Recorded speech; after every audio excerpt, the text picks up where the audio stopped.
अस्सलाम वालेकुम, BNN news के साथ मैं हूं आपका होस्ट अब्दुल वकील। नाजरीन, पूरे मुल्क की तरह बलूचिस्तान में भी किसानों को कई मुश्किलात दरपेश है।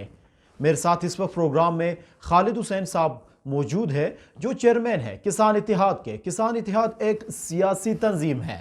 इस टाइम किसान भी पिसा हुआ है और अगर देखा जाए तो आए रोज़ किसी न किसी इशू पर किसान भाई इhtजाज रिकॉर्ड करवा रहे हैं। खालिद हुसैन साहब से बात करते हैं, इनसे पूछते हैं कि इनके मसाइल क्या है। बहुत शुक्रिया खालिद हुसैन साहब वक्त देने के लिए। बताइएगा आप लोगों के इश्यूज़ क्या है और ये हल होते क्यों नहीं हैं? देखें जी, इस टाइम सबसे बड़ा इशू तो मेरा बिजली का है।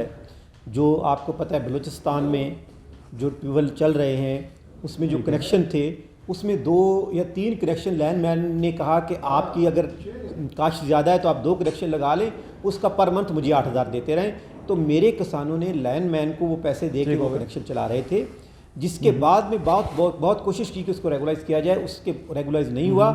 अब महकमा कहता है कि ये कनेक्शन आपने गैर कानूनी लगाए हुए हैं, लिहाजा हम आपके कनेक्शन ख़त्म करते हैं। हम गवर्नमेंट से अपील करते हैं कि खुदा के वास्ते बलूचिस्तान में जिस तरह आर्मी चीफ और सब लोगों ने मिल के स्मगलिंग को रोका और आपको पता है बलूचिस्तान दहशतगर्दी की लपेट में है, तो बलूचिस्तान के लिए ख़ास कर रोज़गार का मौका एक ही हो सकता है, वो सिर्फ किसानों को रिलीफ दें। जहाँ किसान की 2 एकड़ ज़मीन काश्त हो रही है, जब वहाँ उसकी 4 एकड़ काश्त होगी तो जो मेरा नौजवान फारिग है जिसको जॉब तो मिल नहीं रही, वो ज़िम्मेदारा करेगा, काश्त करेगा, जिससे मेरे बलूचिस्तान में अमन आएगा। अच्छा, ये बताइएगा, पिछले साल बलूचिस्तान के मुख्तलिफ अजला में सैलाब आए थे। माहौलियाती तब्दीली की वजह से काश्तकारों को काफ़ी नुकसान उठाना पड़ा।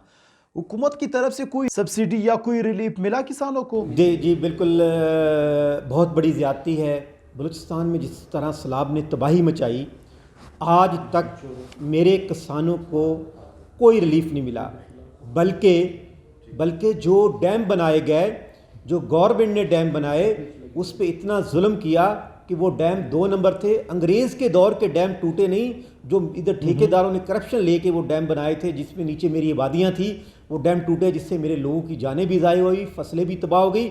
मैं गवर्नमेंट से अपील करता हूँ कि वो जो डैम बनाए और टूटे गए, उसका आज भी मटीरियल चेक अगर चेक करें तो वो 100% जो है उन्होंने 2 नंबर काम किया है। और दूसरा, जो बलूचिस्तान गवर्नमेंट के पास फ्लड के लिए पैसे आए, वो बिल्कुल मेरे किसानों को नहीं मिले। वो सारे के सारे ब्यूरोक्रेट्स और सियासतदानों ने अपनी करप्शन के नज़र कर लिए और मेरा किसान जो बलूचिस्तान का ज़िम्मेदार है आज भी परेशान। खालिद साहब, बलूचिस्तान में पानी की भी बहुत ज़्यादा कमी है, आपका क्या ख्याल है अगर यहाँ पर फसलात के लिए ड्रिप इरिगेशन का मंसूबा तश्कील दिया जाए? देखें जी, ड्रिप इरिगेशन एक बहुत बड़ा अच्छा मंसूबा था, वो भी ऐसा हुआ कि वो भी करप्शन की नज़र हो गया। मैं कहता हूँ कि ड्रिप इरिगेशन तो हम बहुत दूर की बात है, सिर्फ मेरे किसानों को बिजली ट्यूबवेल पे सोलर दे दें, मैं उससे ज़्यादा फसल जो मेरी इस टाइम बलूचिस्तान में काश्त हो रही है उससे डबल काश्त होगी, और जिससे मेरे बलूचिस्तान को रोज़गार भी मिलेगा। और वाकई बलूचिस्तान और पूरे पाकिस्तान दुनिया में जो मौसमाती तब्दीलियाँ आ रही हैं उसमें मेरे पाकिस्तान बिल्कुल काम नहीं कर रहा। बजाय कि मेरे ज़िम्मेदारों को उस मौसमाती तब्दीली की नज़र कोई पैकेज दिया जाए, बल्कि उनके जो ट्यूबवेलों के कनेक्शन है वो भी तारे जा रहे हैं। मैं गवर्नमेंट से अपील करता हूँ कि ज़रा मुबादला आपके पास नहीं है, वो सिर्फ किसान लाग सकता है। मेरा सेब बाहर जा सकता है, प्याज जा सकता है, किन्नू जा सकता है, आम जा सकता है, और बहुत सारी चीज़ें बाहर से भेज के मैं डॉलर मंगवा सकता हूँ। खुदा के वास्ते, अब ईरान का बॉर्डर खुल जाता है जब मेरा प्याज और आलू तैयार होता है, जब मेरा सेब तैयार होता है, तो ईरान में जो फसल तैयार हो रही है वहाँ डीजल भी सस्ता है, पेट्रोल भी सस्ता है, बिजली भी सस्ती है, जिसकी वजह से मेरे किसान को नुकसान है। इस मौसमाती तब्दीली के हवाले से मेरी गवर्नमेंट खुदा के वास्ते इस किसानों के लिए सोचे। किसान तो उस मौसमात की तब्दीली से पहले ही उसके पास पानी नहीं है। जो सोलर की स्कीमें आई हैं, वो भी सोलर की स्कीमें जो बलूचिस्तान में सोलर दिए गए, बजाय कि मेरे ज़िम्मेदारों को दें, वो उन्होंने अपने घरों पे लगाए हुए। अच्छा खालिद साहब, मुल्क भर में बिजली चोरों के खिलाफ घेरा तंग किया गया है, आपके किसान कितना पे कर रहे हैं, कितना कंट्रीब्यूट कर रहे हैं बिजली? देखिए जी, मेरा किसान जो है ना, मेरा किसान डिफ़ाल्टर है ही नहीं। मेरा किसान उस वक्त तक अपना कनेक्शन नहीं चला सकता जब तक वो महीने का बिजली का बिल ना दे। मेरे किसान के साथ तो बिजली का चोरी का सवाल ही नहीं पैदा। चोर तो जो बड़े बड़े इंडस्ट्री है, बड़े बड़े लोग हैं, वो चोरी करते हैं। क्या बिजली चोरी बिजली के महकमे से अलावा चोरी हो सकती है? ان کے ساتھ مل کے چوری ہو رہی ہے.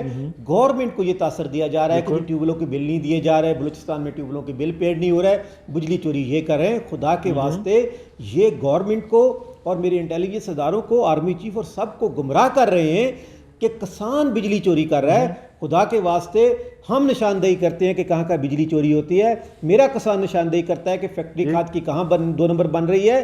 میرا کسان نشاندہی کرتا ہے کہ جو ڈیلر ہیں وہ جو 3400 کی کھاد ہے وہ 5000 میں کیسے بک رہی ہے. چوری کی نشاندہی ہم کرتے ہیں. ہم کرنے کے باوجود بھی نہ ان پہ پرچہ ہوتا ہے نہ کچھ ہوتا ہے, بلکہ ہمارے خلاف کارروائی شروع ہو جاتی ہے.